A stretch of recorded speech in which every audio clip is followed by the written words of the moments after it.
నిమిషం అమలాపురం లోక్సభ సభ్యులు ఉన్నారు, లైన్ లో ఉన్నారు, వారితో మాట్లాడి చేస్తారు, మనం మళ్ళీ చర్చ చేసుకుంటాం. హర్ష్ కుమార్ గారు, హర్ష్ కుమార్ గారు నమస్కారం. నమస్కారం అండి.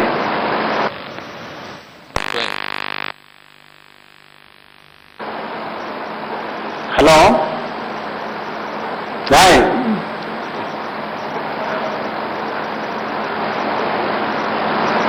దాని ప్రయోజనం ఎంతవరకు పొందుతోంది, ఎంతవరకు నష్టపోతుంది, దీని గురించి మీరు ఆ ప్రాంతానికి ప్రాతినిధ్యం వహిస్తున్నారు. అక్కడ బాగా ముమ్మరంగా డ్రిల్లింగ్ జరుగుతోంది, ముమ్మరంగా న్యాచురల్ గ్యాస్ తీస్తున్నారు. అక్కడి నుంచి మీ ఉద్దేశం ఏమిటి, మీ ఆందోళన ఏమిటి? సరే, కేజీ బేసిన్, కృష్ణాగోదావరి బేసిన్ 85% మా కాన్స్టిట్యున్సీలో ఉందండి, అమలాపురం పార్లమెంటరీ కాన్స్టిట్యున్సీలో. రీసౌండ్ వస్తుంది. ఈ కేజీ బేసిన్ దీంట్లో 1977 సంవత్సరం నుంచి ఇక్కడ ఈ గ్యాస్ తీయడానికి ఓఎన్జీసీ రాజమండ్రి అసెట్ ని స్థాపించడం జరిగిందండి.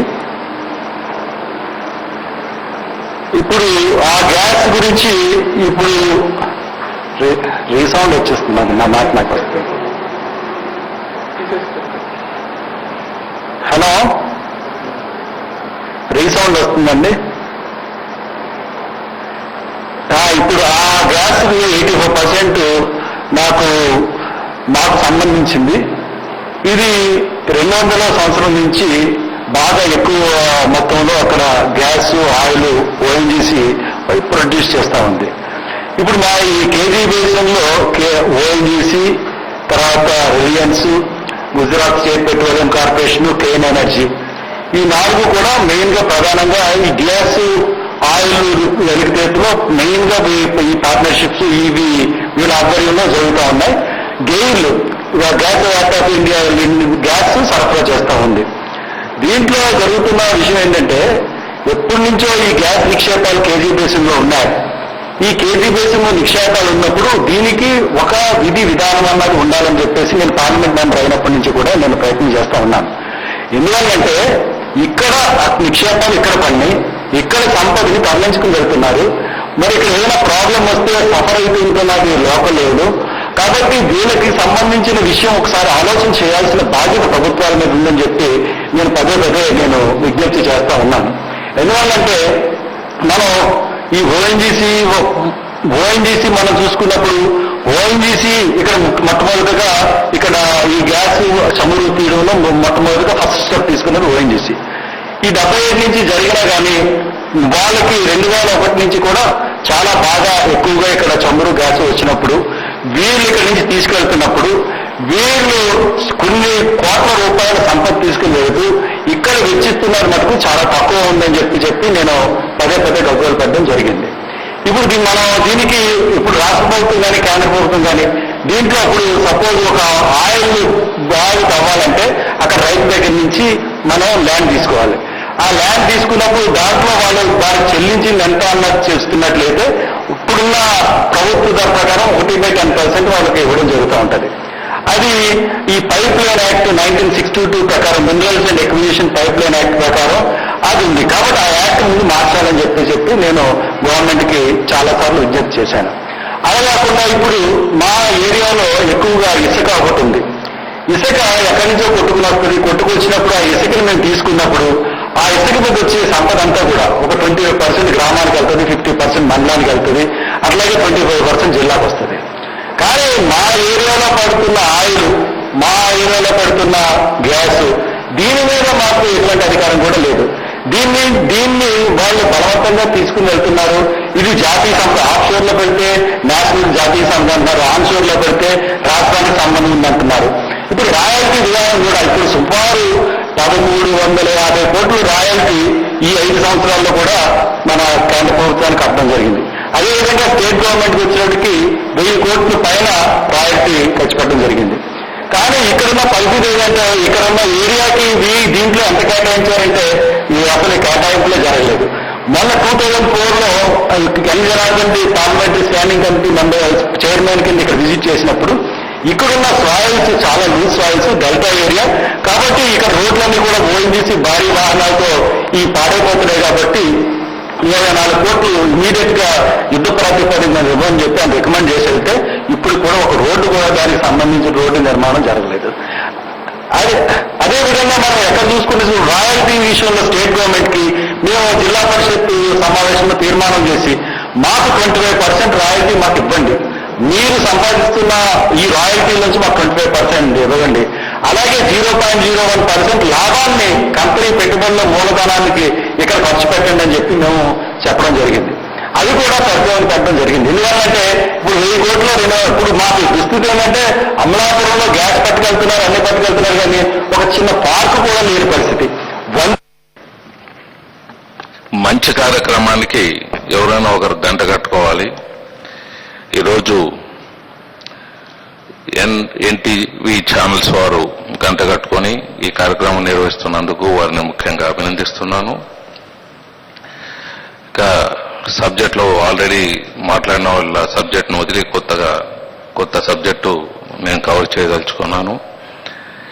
గ్యాస్ పవరు, గ్యాస్ ఇంపార్టెన్సు రాష్ట్రంలో మాకు ఎక్కువగా ఆ సబ్జెక్ట్ అవగాహన ఉందని తెలియజేస్తున్నాను. గ్యాస్ పవర్ కార్పొరేషను అంటే మేమంతా ఫౌండర్ ప్రమోటర్స్. ఇక్కడ ఒకటి పవర్ ప్రాజెక్టు కొన్ని డికేట్స్ బ్యాక్ మేము ఇక్కడ ఓఎన్జీసీతో గ్యాస్ తీసుకొని మొదలు పెట్టడం జరిగింది. మేము చాలా ఇబ్బందులు పడ్డాం. అంటే దాంట్లో ప్రైవేట్ ఇండస్ట్రియలిస్టు, ప్రభుత్వం అందరూ సంయుక్తంగా మొదలుపెట్టిన ఆ ప్రాజెక్టు దేశంలోనే ఒక మోడల్ ప్రాజెక్టుగా, ఒక సక్సెస్ఫుల్ ప్రాజెక్టుగా రన్ అవుతున్నది. అది ప్రాజెక్ట్ ఏమో చక్కగా నడుస్తున్నది, కానీ availability of the gas ONGC నుంచి కొన్ని డికేట్స్గా మనకు 60% కన్నా ఎక్కువ ఫీడ్ చేయలేకపోతున్నారు. ఓఎన్జీసీ అనేది ఇప్పుడు ఇక్కడ ప్రభుత్వ సంస్థన, అక్కడ గ్యాస్ వెలికి తీసేది ప్రైవేట్ సంస్థల అనేది అక్కడ క్వశ్చన్ కాదు. మన రైట్ ఏముంది, మనకు రాష్ట్రానికి అంటే ఇక్కడ గ్యాస్ అవైలబిలిటీ ఉంది కాబట్టి ఈ ప్రాంత అభివృద్ధికి ఇక్కడే చుట్టుపక్కల ఉండేది ఎక్కడ కానీ చుట్టుపక్కల అభివృద్ధి చెందితేనే దేశం అభివృద్ధి చెందుతుంది. సో ఇది లాంగ్ డిస్టెన్స్ లో తీసుకొని పోవటం ఎంతవరకు న్యాయం అనేది ఈ రోజు ఈ సబ్జెక్టు మెయిన్ గా మనం తీసుకుంటే బాగుంటుంది. అదేవిధంగా మనం కూడా వెళ్ళాలని కోరుతున్నాం. సో మనం ఇక్కడ గ్యాస్ వెలికి తీస్తున్నాం. 3 ఇంపార్టెన్స్ ఈ పవర్ ప్రాజెక్ట్స్ గా కానీ లేకపోతే ఇండస్ట్రియల్ డెవలప్మెంట్ కానీ పనికి వచ్చేది. ఒకటి wind power, hydel cheapest power in the world. అది రాయలసీమ ప్రాంతంలో ఎక్కువగా దొరుకుతుంది ఈ విండ్ పవర్. దాన్ని కూడా ఇంతవరకు ప్రభుత్వం పట్టించుకోలేదు. మరి నెక్స్ట్ వచ్చి కోల్ బేస్డ్ వస్తుంది, అది తెలంగాణలో ఎక్కువ జరుగుతుంది. అది మనతో నడుస్తున్న కోల్ మైన్స్ ని అంటే రాష్ట్ర ప్రభుత్వంలో ఉండే కోల్ మైన్స్ ని మనం కేంద్ర ప్రభుత్వానికి వాళ్ళు బంగారుపల్లెంలో పెట్టి ఇచ్చేసాం. అదొక పెద్ద బ్లండర్ జరిగిందని తెలియజేస్తున్నాను. అందుకే వారు ఇతర రాష్ట్రాలకు కోల్ సప్లై చేస్తున్నారు. ఇప్పుడు మన రాష్ట్రానికే కాకుండా ఇతర రాష్ట్రాలకు మనకి షార్టేజ్ ఉంది, మనం ఇంపోర్ట్ చేసుకుంటున్నాం, అది జరుగుతున్నాం. అదే తప్పిదాం ఇక్కడ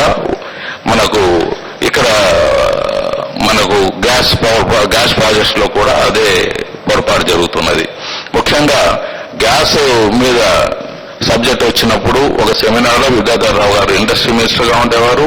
ఇక్కడ పైప్ లైన్ తీసుకొని వెళ్తున్నారండి మనకు తెలుసా అని మొట్టమొదటి క్వశ్చన్ వాళ్ళని మీటింగ్ లో నేను క్వశ్చన్ చేయడం జరిగింది 8-9 years బ్యాక్. లేదు మా పర్మిషన్ లేకుండా ఎలా తీసుకోపోతారని వారు సమాధానం చెప్పారు. లేదంటే వెళ్తున్నారు, గ్యాస్ పైప్ లైన్ తీసుకొని వెళ్తున్నారు, పేపర్లో కూడా పబ్లిసిటీ వచ్చింది, గ్యాస్ లైన్ వేసుకొని they are planning for Goa and also Gujarat. మరి మనం దాన్ని ఇంపార్టెన్స్ తీసుకొని చేయాలని చెప్పడం వారికి జరిగింది. దాని మీద కూడా అంత చర్యలు ప్రభుత్వం చాలా సీరియస్ గా అప్పుడు కూడా తీసుకోలేదు.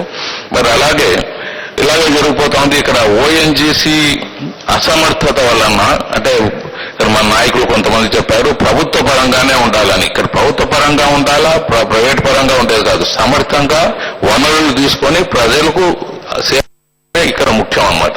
అందరూ మనుషులే. ప్రభుత్వ రంగంలో ఉండే వాళ్ళంతా సంపన్నులు కాదు, ప్రైవేట్ రంగంలో ఉండే వాళ్ళంతా సంపన్నులు కాదు. అక్కడ విధవులు ఉంటారు, ఇక్కడ విధవులు ఉంటారు. సో మనం ఏదో ప్రభుత్వ రంగంతో ఉంటే ఏదో మాయబజార్ అయ్యేటట్లయితే ఓఎన్జీసీ ఇన్నేళ్ళు ఏం చేస్తుంది, మాయబజార్ చేయలేదు. పోనీ ఓఎన్జీసీ అక్కడ ప్రొడ్యూస్ చేస్తా ఉంది, గుజరాత్ రిలయన్స్ చేస్తా ఉంది, గుజరాత్ ప్రభుత్వం కూడా చేస్తా ఉంది. ఆల్రెడీ ఇంకో ప్రభుత్వం చేస్తా ఉన్నది, అది కూడా ప్రభుత్వమే. గుజరాత్ ప్రభుత్వం తీసుకొని ఇక్కడి నుంచి తీసుకొని వెళ్తున్నారు. సో ఇక్కడ ప్రభుత్వం చేస్తా ఉందా, ప్రైవేట్ కంపెనీలు చేస్తున్నాయా ఇక్కడ ముఖ్యం కాదు. ఇది పాలసీ ఈజ్ ఇంపార్టెంట్. కేంద్ర ప్రభుత్వం పాలసీని తీసుకొని రావాలి. ఇది జాతీయ సంపద అనేది రాజ్యాంగంలో ఆల్రెడీ ఉన్నది. భూమిలో ఉండే వాళ్ళంతా కేంద్ర ప్రభుత్వ ఆధీనంలో ఉండాలని. కేంద్ర ప్రభుత్వ ఆధీనంలో ఉంది అంటే అది జాతీయ సంపద. దాని గురించి మనకు వారు మధు గారు అడిగినప్పుడు ఏమన్నా వాళ్ళు చిలక పలుకులు వాళ్ళు అడిగినాక చెప్పినందుకు ఇప్పుడే వాళ్ళు నిర్ణయించారు అనేది అది భావ్యం కాదు. ఇది మనకు నిధులు అంటే భూగర్భంలో జరిగేవంత ఈవెన్ డైమండ్స్ దొరికినాయంటే ఎవరో ఏదైనా మా భూముల్లో ఉద్యోగ రూల్ ఉంది, అక్కడ డైమండ్స్ దొరికినా మనం పర్సంటేజ్ వాళ్ళకి రైతులకి ఇచ్చి తీసుకోబోతుంటారు అనమాట. Some policy has to be made అనమాట. ఇక్కడ ఇంకో ప్రాబ్లం ఏమొచ్చిందంటే ఇక్కడ గుజరాత్ గవర్నమెంట్ తీసుకోపోతా ఉన్నది, దాన్ని మనం క్వశ్చన్ చేయాలి. అది క్వశ్చన్ చేస్తామనేంత లోపల ఇప్పుడు ఏమైందంటే అది ఒక గ్లోబల్ టెండర్స్ పిలిచారు.